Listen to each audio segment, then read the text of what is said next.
Friends, welcome to my channel. আমি অভিষেক, তোমাদের সাথে আরও একবার নতুন কিছু নিয়ে এটা আমার অপরাজিতা গাছ। তো অপরাজিতা গাছটাকে আমার শুধুমাত্র এই একটা রঙের বালতির মধ্যে করা। তো এটা গাছটা দেখতে পাচ্ছ, মানে ফুল পুরো ভরে রয়েছে গাছটাতে। তো এই গাছটাকে আমার পুরোপুরি শুধুমাত্র করেছি আমি মাটির মধ্যে। আর এখানে মৌমাছিও তোমরা দেখতে পাচ্ছ। তো আমার ছাদ বাগান এরাই ভরিয়ে রাখে প্রজাপতি মৌমাছিতে। তো সব থেকে ভালো লাগে তোমার ছাদ বাগানে যখন প্রজাপতি মৌমাছি আসবে এবং খেলবে, সেটা জিনিসটা আরও সুন্দর লাগে। তো যাই হোক, ফিরে আসি গাছের কথায়। এই গাছটা শুধুমাত্র আমার তৈরি হয়েছে মাটিতে।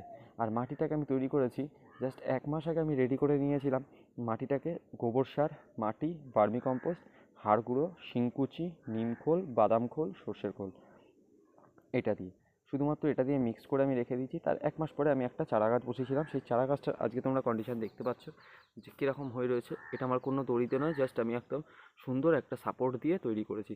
তো গাছটার মধ্যে অজস্র ফুল রয়েছে। তো এখন বেলা হয়ে গেছে বলে হয়তো একটু ফুলগুলো ঝিমিয়ে গেছে। তো প্রচুর পরিমাণে ফুল গাছের মধ্যে রয়েছে, দেখতেই পাচ্ছ। তো তোমরাও করো, আই থিঙ্ক সুন্দর রেজাল্ট পাবে। তো আসি, আবার দেখা হবে নতুন ভিডিও নিয়ে নতুনভাবে কালকে। বাই। চ্যানেলটা ভালো লাগলে শেয়ার অ্যান্ড সাবস্ক্রাইব করে দিও।